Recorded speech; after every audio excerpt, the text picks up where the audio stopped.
because I had gotten tired of going to the church houses with all this hell and damnation crap, you know what I mean? 'Cause even when I was young, you know what I mean? Boy, you're gonna burn in hell. I mean, I had an aunt Zelma.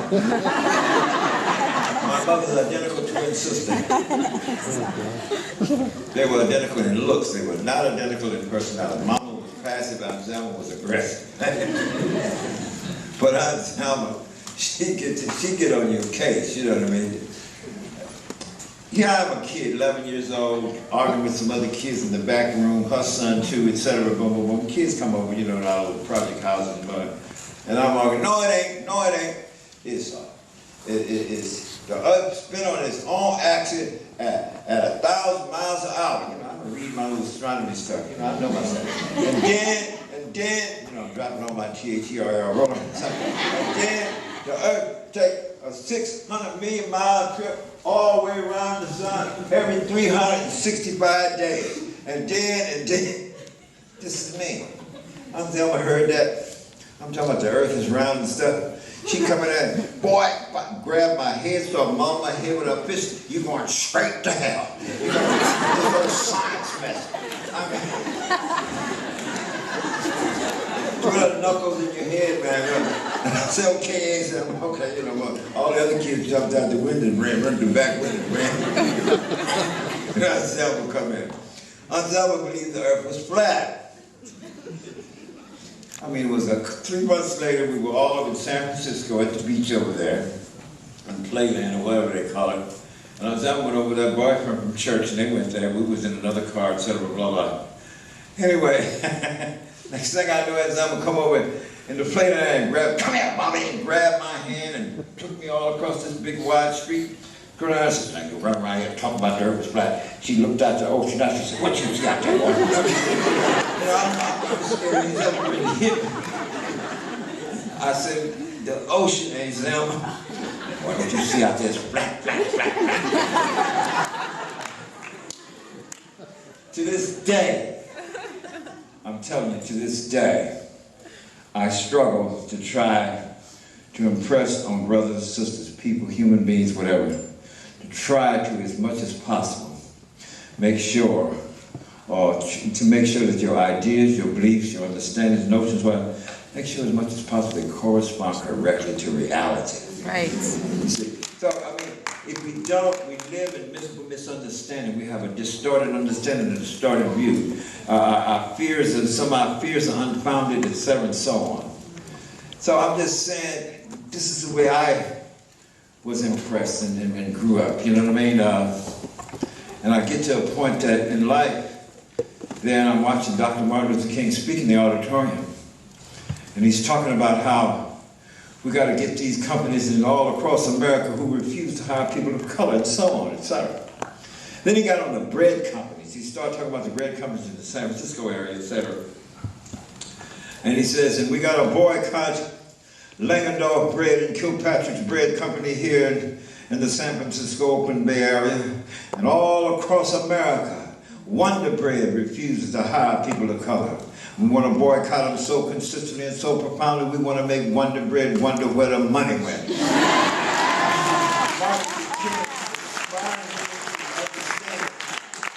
Martin King inspired me to understand we're going to do something, get out here and do something about changing the situation.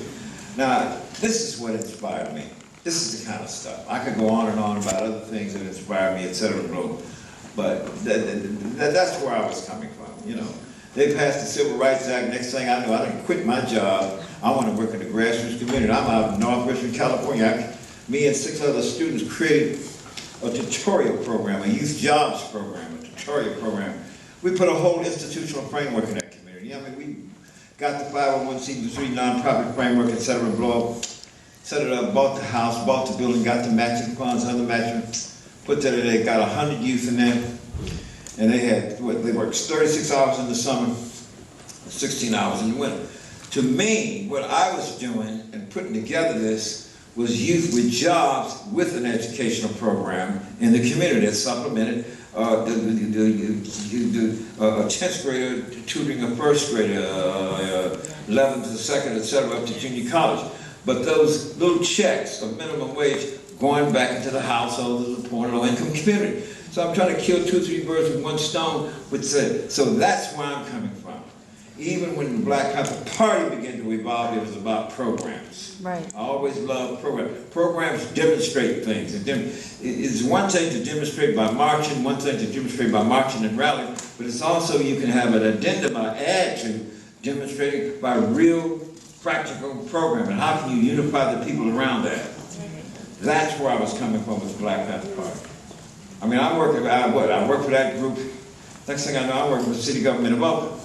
And I'm the North Oakland Neighborhood, I'm the community liaison for the North Oakland Neighborhood Service Center. Not only do I work there full-time year-round, but my point is I ran the youth jobs program there too. And then getting the people on the board to understand, yeah, we got the kids cleaning out garages and cleaning up empty lots and junk and stuff. I said, but we can use some of this money for more skills. What are you talking about?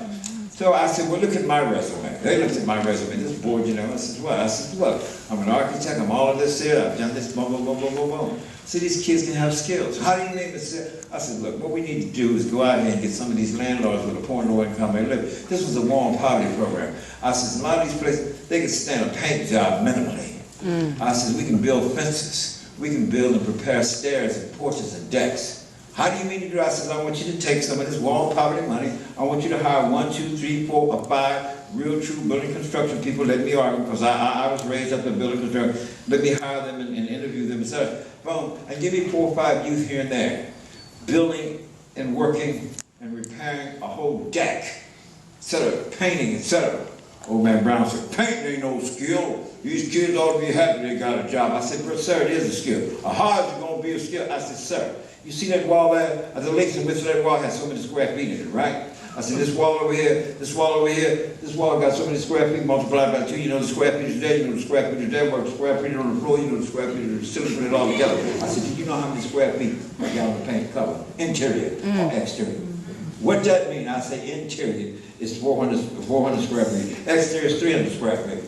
Put all the square feet together, multiplied by 300, you know how many gallons of paint you need to paint the exterior, multiplied by 4, you know, boom. I said, so don't sit up and say it in the skip.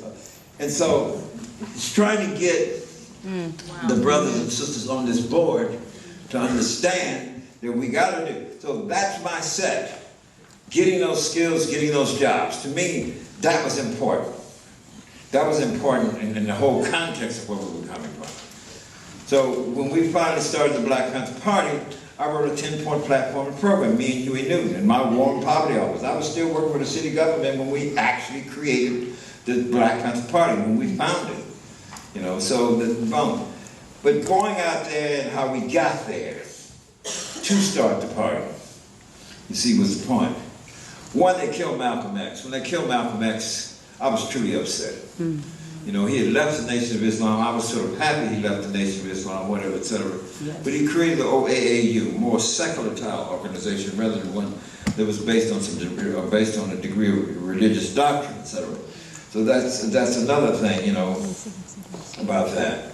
But what was it? I was reciting a poem called Uncle Sammy Called Me Full of Lucifer. First, I had organized a rally at Merritt College that we're going to resist the what? We're going to resist the draft. We're not going to be drafted into fight into the war to be a damn no more. Just based on reading and digesting Dr. Herbert Thacker's work of all the wars we had fought in. And here this country was not recognizing, not enforcing, not upholding our constitutional, democratic, civil, human rights. Right. So why should we continue? Right. So I organized a rally right there. Me and Bertram Morrell. Bertram Morrell organized that rally. And I organized that thing. And that was it. And I recited this poem, Uncle Sammy Called Me Full of Lucifer. Huey came to the rally to tail end. Huey by this time was in law school at night, etc. And it blew Huey's mind. You organize all these people? I said, I told you, man, last year, if you want to organize something, movement, I'm going to organize. And you told me, I said, what did you tell me, Huey? Oh, I told you I just wanted to deal with the law school stuff and you couldn't organize. I said, well, that's what I'm doing. I mean, you want to work with me, boom, come on, bound. And he said, where you headed? I said, nah, I said, it's a rally, it's over, we're going to my house. We signed up 250 people for Soul Students Advisory Council here on campus, and boom. And went across, he said, where you going? I said, to my house.